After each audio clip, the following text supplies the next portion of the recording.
Assalamualaikum warahmatullahi wabarakatuh. Sampurasun. Kumaha, damang sadaya warga kelas 8? Mugia urang sadayana salawasna ditang tayungan ku Gusti Anu Maha Suci. Dina danget ieu, pangajaran anu sejadi pedar nyaeta ngeunaan kawih. Hideuk tang turuman ngarenggepkeun kawih ngaliwatan rupaning media komunikasi.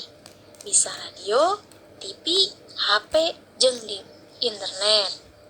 Malah sigana di antara hidup oge teu saeutik nu sok ngiluan ngahariringkeun rumpaka kawih. Biasana dihaleuangkeun ku juru kawih. Sarengsena hidup diajar ngeunaan kawih, hidup dipiharep mikawanoh rupa-rupa kawih, ngaanalisis rumpaka kawih, jeung parigel ngahaleuangkeun kawih. Nah, sacan dipedar ngeunaan naon ari kawih jeung rupa-rupa kawih, pek regepkeun heula ku hideuk, conto kawih nu seja dipidangkeun. Wilujeng ngaregepkeun.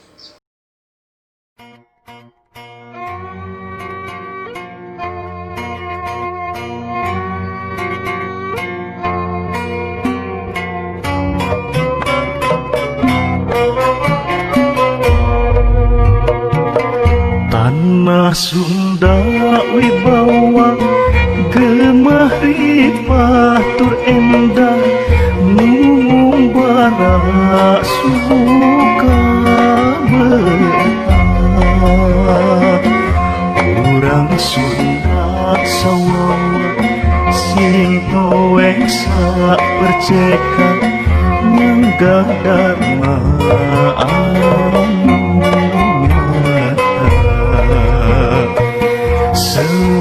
pacajaran muka tongkas marang sing tuaten jeung maksa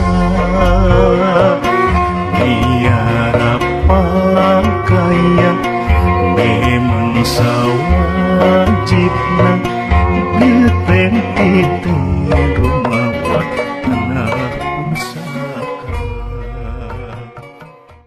Sabada ngaregepkeun jeung ngeuneutan kawih nu tadi di antara hideup tangtu aya nu ngedalkeun kawih tadi ku kekecapan lagu atawa tembang.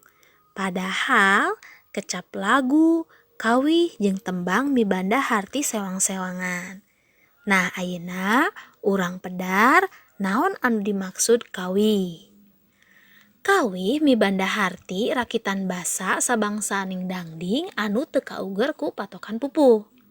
Ungkara kawih bisa mangrupa sisindiran, malah kabeh dieunakeun mah ungkara kawih loba anu asalna tina sajak Sunda. Sedengkeun lagu mibanda harti susunan nada anu dipidangkeun sahade-hadena sangkan genah kadengena jeung endah katempona. Contohna misalkan tina ayat turun naikna sarta panjang pondokna sora dina maca. Nah itu sok disebut lagu dina maca. Atawa turun naikna jeung panjang pondokna dina ngaji. Aya nu sok disebutkeun lagu dina ngaji. Nah sedengkeun tembang mibanda harti dangding anu umumna ngagunakeun patokan pupuh anu 17. Kawih biasana dihaleuangkeun ku juru kawih atawa juru sekar. Sedengkeun jalma anu ngarang melodi lagu dina kawih disebut juru sanggi. Nah, aya istilah nu katilu dina kawih nyaeta disebut juru rumpaka. Naon ari juru rumpaka? Juru rumpaka nyaeta jalma anu ngareka ungkara basa atawa kekecapan dina kawih. Dumasar eusi jeung wanguna, kawih Sunda dibagi jadi sababaraha hiji. Nu kahiji nyaeta kawih barudak atawa kakawihan. Contona misalkeun tokecang, cingciripit, jeung endek-endekan. Anu ngarang kakawihan atawa kawih barudak biasana teu kapaluruh atawa anonim. Maksudna berarti ieu kawih teh patalepana sacara lisan atawa sumebarna sacara lisan. Nu kadua, kawih kaayeunaakeun atawa kawih modern. Kunaon disebut modern? Sabab waditra anu digunakeunana leuwih lengkep tur tos direkam, tur sok direkam kana kaset atau CD. Malah ayeuna mah sumebar dina internet. Contohna, misalkan Mojang Priangan, Peuyeum Bandung, jeung Tanah Sunda. Terus anu nyanggina oge biasana kapaluruh. Nu katilu kawih buhun klasik. Kawih buhun klasik sarua jeung kakawihan ieu ge anonim. Contohna Entog Mulang, Ekek Paeh jeung Awi Ngarambat. Kawih anu kaopat nyaeta Panambah Tembang Cianjuran. Contohna Kembang Asih, Nyawang Bulan, jeung Janji Asih. Panambah ngeunaan kakawihan atawa kawih barudak biasana sok ditembangkeun ku barudak bari arulin di buruan, ti peuting saupama caang bulan. Kakawihan dibagi jadi 2 bagian. Nu kahiji nyaeta kakawihan murangkalih. Ieu kawih teh bisa dipiri ku waditra. Kunaon lantaran rumpakana kauger ku patokan. Contoh, ucing di ujag anjing, arulin di buruan, rasa gumbira, oray-orayan, jeung rea-rea deui. Nu kadua, kakawihan kaulinan barudak. Biasana jarang dipiri ku waditra lantaran rumpakana teu kauger ku patokan.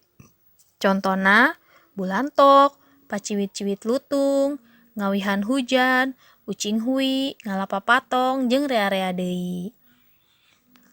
Kekecapan dina kawih biasana meunang milihan tur leubeut ku Purwakanti. Anu dimaksud Purwakanti nyaeta padeukeutna sora kecap-kecap dina ungkara kalimah, bagian kalimah, atawa rendonan kecap.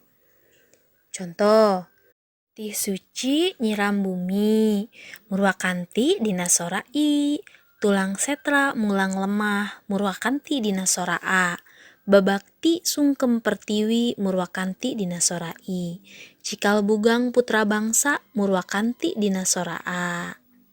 Nah, ku ayana Purwakanti, basa anu digunakeun dina kawih biasana karasa pisan kaendahanana. Nah, rupina pedaran ngeunaan kawih dicekapkeun dugi ka dieu. Mudah-mudahan hideup tiasa nambahan pangaruh ngeunaan kawih ieu. Hatur nuhun kana perhatosanana. Wassalamualaikum warahmatullahi wabarakatuh.